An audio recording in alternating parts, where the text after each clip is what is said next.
Welcome to your 20-minute podcast with David Brower, brought to you by Audible. Get a free audiobook download and 30-day free trial at audibletrial.com/your20-minute podcast. Over 180,000 titles to choose from for your iPhone, Android, Kindle, or MP3 player. Now, here's your host, David Brower. Thanks, Allan. This is David Brower with your 20-minute podcast. Our special guest today from Canada is Doug Vermeeren, and he's author of Personal Power Mastery.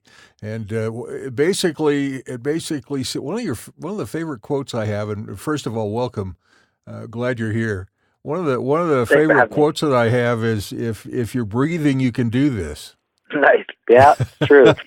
It pretty well simplifies the whole thing. So Doug is a highly successful international top performer in the fields of motivational speaking and personal development. And these three words that he works on are the heart, soul, mind, and title of his profoundly impactful leadership program, which is being taught all across the globe. And following interviews with more than 400 top achievers worldwide. First of all, you got to have some major credibility and integrity to even get access to those people, right? Well, yeah. I mean, it didn't start all instantly, right? Right. And who knows? Maybe we'll get into this in a minute, but there's a few tricks to open doors, that's for sure. Okay, cool. So your book has been rated or raved about as the ultimate manual for honing your personal, business, and financial success proficiencies while eradicating your limitations. In other words, just discovering yourself? Is that basically it? Is there how does this all work? No, that's great. That's great. That's totally great. Yeah. I should hire you to be my spokesperson. This is awesome. So how did you come up with the idea? Where was the epiphany that came along and said, "Here's an opportunity for me to help people grow in ways that maybe they haven't even thought of"? Sure. Well, I'll be honest with you. I didn't even really consider that at the beginning. To be honest, like my background, I had never heard about personal development, and like my father worked in construction, my mom babysat kids in the home, and their idea of, a successful life was to work harder. And they taught me a lot about, working hard, but they never really understood that concept of working smart. Gotcha. And so, when I was in college, I took a job selling pest control door to door. And I don't know if your listeners have ever done door-to-door sales, but it's not the easiest in the world. It's absolutely right. difficult. Yep. Yeah, and so I was getting kind of discouraged. Obviously, as a student, I had tons of debt, and I needed to come up with some results, and the door-to-door thing just wasn't working. And so I was on the verge of quitting. I was pretty discouraged. And at that time of my life, a friend of our family's actually brought to me a book called Think and Grow Rich by Napoleon Hill. And for those who haven't read it, basically Napoleon Hill went out and he interviewed some of the world's top achievers in his day. Now this was written again, in the 1930s. So some of the people he interviewed were like Thomas Edison, Henry Ford, the Rockefellers, Andrew Carnegie, the Wright brothers, and people like that. And so when I read the book, obviously I was like really blown away from a principle and concept point of view. I really began to believe in myself, and I was like immersed in this idea that I can now, if you believe it, you can achieve it. Right. And I decided not to stop there. And like anybody who's now watching movies, that sometimes the best footage gets left on the cutting room floor. So I kind of got curious, like what was the stuff that guys like Edison told him that didn't make the book, right? And so from there, I decided I would go out and start interviewing top achievers. Now, when I started, I didn't think I'd get to 400. I also didn't think I'd get to some of the world's top.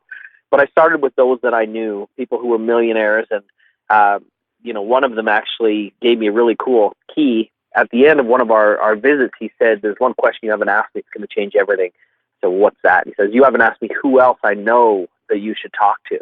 Exactly. And so I began to ask that. Yeah. And that's one of the big golden tickets to like get access to these people is if you can come in through someone who they already know and trust, that's really a massive way to sort of leverage those connections. And so, it really took me a decade to get to the 400 top achievers, and I had a chance to get to everybody from, Warren Buffett to Bill Gates to Richard Branson to Oprah Winfrey to the heads of many big companies that everything from Fruit of the Loom to FedEx to Nike to Reebok and many others. And one of the things that I did that was maybe different than Napoleon Hill is I also started to study athletes and celebrities and people who'd made their money on the internet and things that just didn't exist as an idea for success in Napoleon Hill's day. Sure. Right? So I wanted to include a more rounded view of success, and we found some really amazing stuff. So, yeah, that's kind of how it happened. Wow. First of all, how fun was that? It was awesome. Yeah, it was really awesome. And, what's kind of interesting is the thing that maybe surprised me was that many of the top achievers that I eventually wound up meeting and learning from are not people that are super publicly known. I mean, we know their companies and we know their brands, but we don't really know them as people. And the other thing that was kind of neat is when I started including celebrities and athletes, I started meeting some of my heroes. And there were people that I had a chance to interview that really, we may not consider them the greatest, even actors on the planet, but to me, they were people that I grew up watching and loving and learning from and just kind of being excited to see. And then when I got a chance to meet them, and some of these people even became friends, it was really kind of a neat experience. That's a life changer. That's yeah. How do you control sitting in front of somebody like that without dropping your jaw? That's a really good question, and I think the truth of the matter is in the beginning, I kind of did probably a lot of that, but people forgave that because I was about 19 when I started doing this, so okay. I'm sure that they had seen that a lot. They might have even chuckled inside saying, oh, goodness, here's another one. But I think after I got through the first handful of interviews, I started recognizing that even though these people had done amazing things and were well recognized in our world and our community, they were just people too. Sure. And I think in many cases, it became very refreshing for them to see that I didn't put them on, false pedestals, that I actually was very interested in who they were as people, not just in kind of what they were known for. They had to enjoy that because you weren't there for sound bites, and that's right. Right? So that's got to be a totally different approach that had to be very appealing to them. Yeah. And the other thing that was kind of interesting, too, is that a lot of these people, for example, some of the heads of these companies, like one that became really close to me was a fellow by the name of Frank McGuire. And Frank actually was one of the co-founders of Federal Express. Well, he is a very grandfatherly-like person. I mean, he's passed away now, but he was a very grandfatherly-like person. So we became really close friends, and he literally took me under his wing for so many things. And so I think in some ways, that added a lot back to him. I wasn't just there to take. We were there actually as a friendship. Yeah. And in fact, I've got the same thing now with Brian Smith, who's the founder of UGG Boots. Brian and I are really great friends, and we do a lot of business together. Even though he is just such an amazing business titan, he actually, is interested to work with guys like me for things that I'm developing too. So it's pretty cool.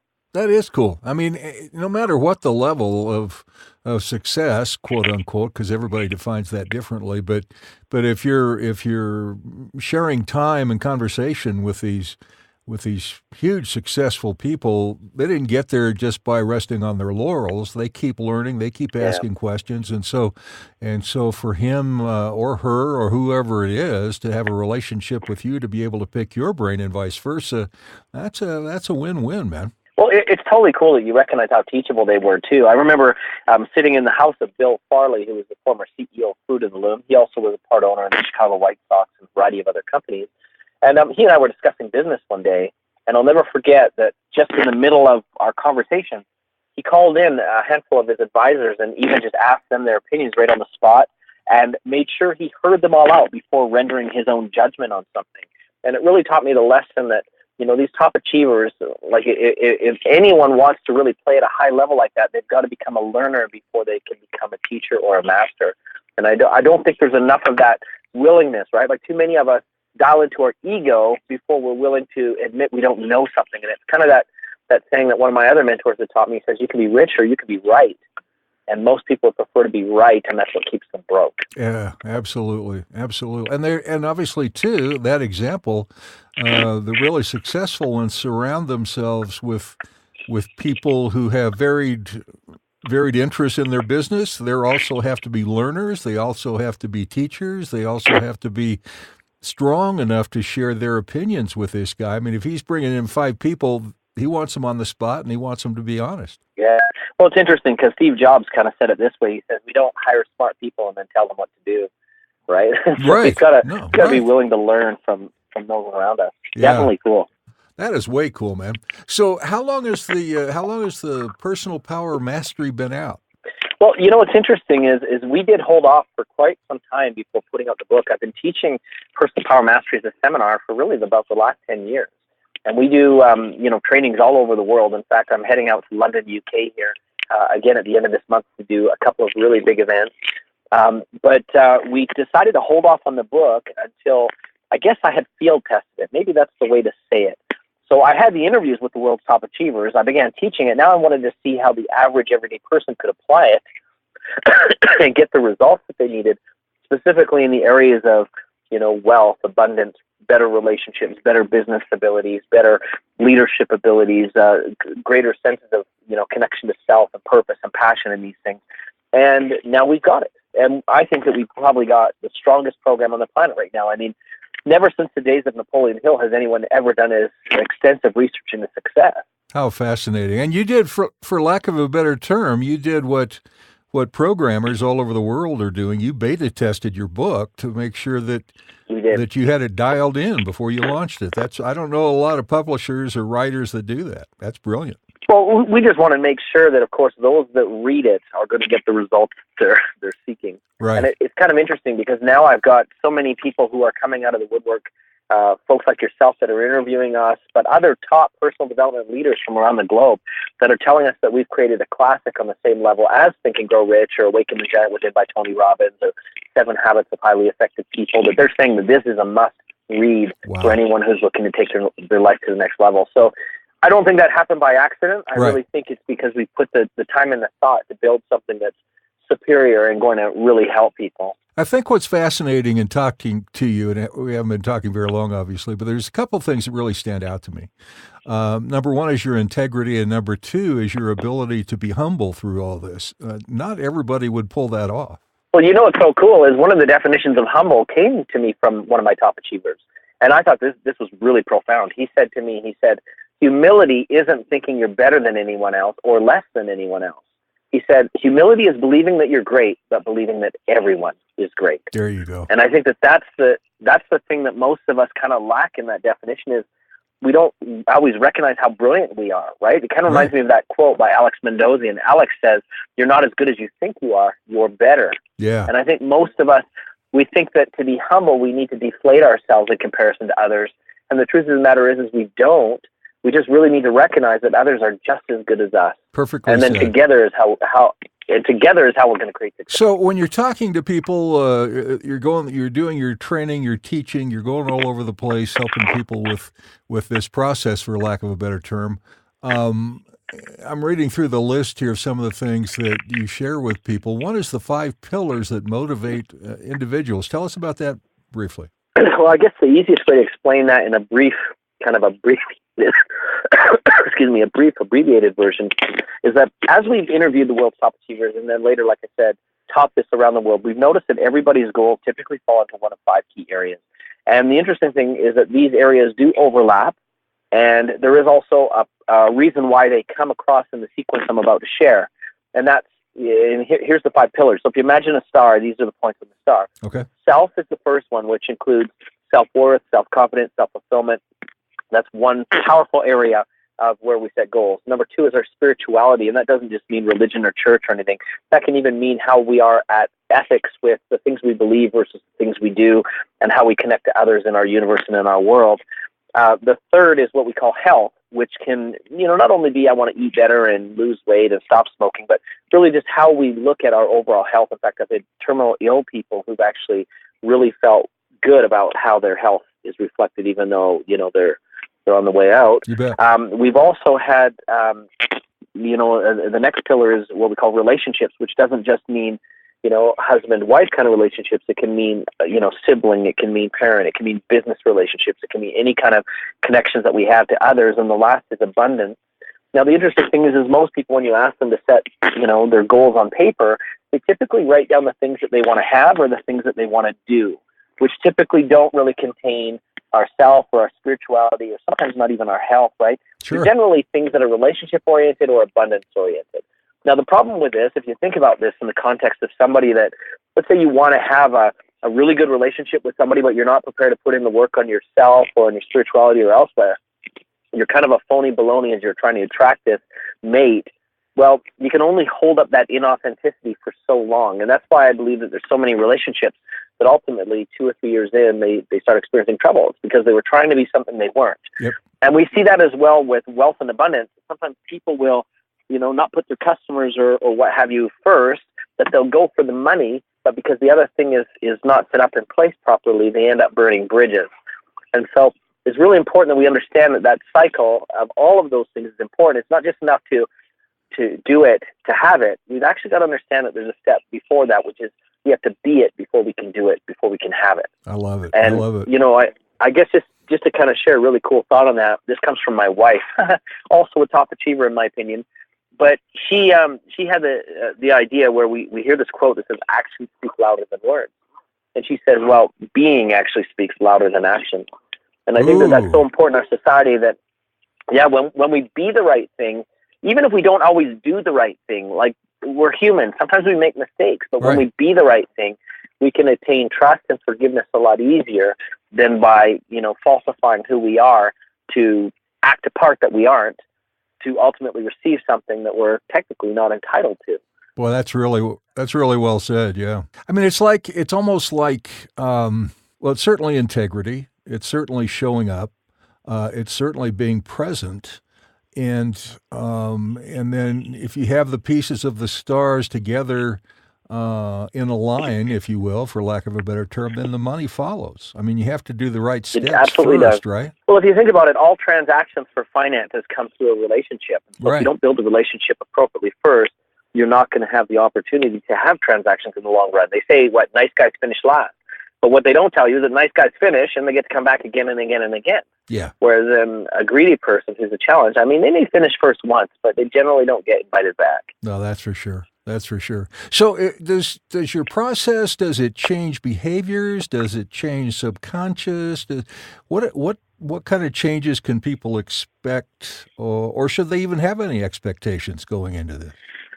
Well, I think all of the above actually are changed. And I think the thing, if we look at how things move from the subconscious to the conscious mind, and then to ultimately activity and obviously patterns and habits, we've got to recognize that it all really begins with awareness. And we can't really change something that we're not aware of. And this is really a massive process where we can measure ourselves against the patterns and the thinking that the world's top achievers do. One of my favorite parts of the entire seminar is we talk a lot about, the power of choice, and also the power of our thoughts, and to recognize the kind of level of thinking, if you will, the top achievers use to create success in their life. And I think that too often, most people, are kind of in a default mode where they're in neutral or ritual tendency kind of thinking where, we'll just kind of roll with this. It's worked in the past, and so therefore we keep doing it. It's not really doing a lot of harm. And so therefore they're never really excelling. One of the biggest ahas of this whole process, whether with the top achievers or some of my students in this program, is how close people really are to the things they really want if they will simply push themselves to understand the kind of thinking that top achievers really do. They kind of have to get out of their way, don't they? Their own way. Well, like I said, you can be rich or you can be right. But most people, from an ego point of view, they want to hold on to what they've already got, and part of that is being right. Absolutely. Absolutely. We're just about out of time here. I want to make sure people understand and look forward to getting a copy of your book. And again, it's Personal Power Mastery. It's available on Amazon. In fact, I'm looking at it right now. You've got two other books, Guerrilla Millionaire, Unlock the Secrets of the Self-Made Millionaire, also Guerrilla Achiever, The Unconventional Way to Become Highly Successful, and the most recent book, Personal Power Mastery. And you may not know this, but they lowered the price on it for you, so you can buy it for Kindle or paperback, your choice, folks, $9.99. How can you not afford to do that? Wow. Fascinating, fascinating process, and what a journey you are on, man. Congratulations to you. Thank you, and thank you for having me today. You bet. Are there ways that people can reach out to you or find out where your training and seminars are? Absolutely. We actually have a lot of free resources online, too, where we can help you learn this material. And you can find that at personalpowermastery.co. And it's got links to all of our social media and everywhere else on there. But that's probably the best place to go is personalpowermastery.co. Perfect. Thanks, Doug. Have a great journey, and tell your wife she is a top achiever. Thank you. I look forward to chatting again. Your 20-minute podcast with David Brower has been brought to you by Audible. You can listen to any of David's podcasts anywhere podcasts can be found, including iHeartRadio, the Spotify mobile app, and at davidbrowervo.com/your20-minute podcast. Until next time, thanks for listening.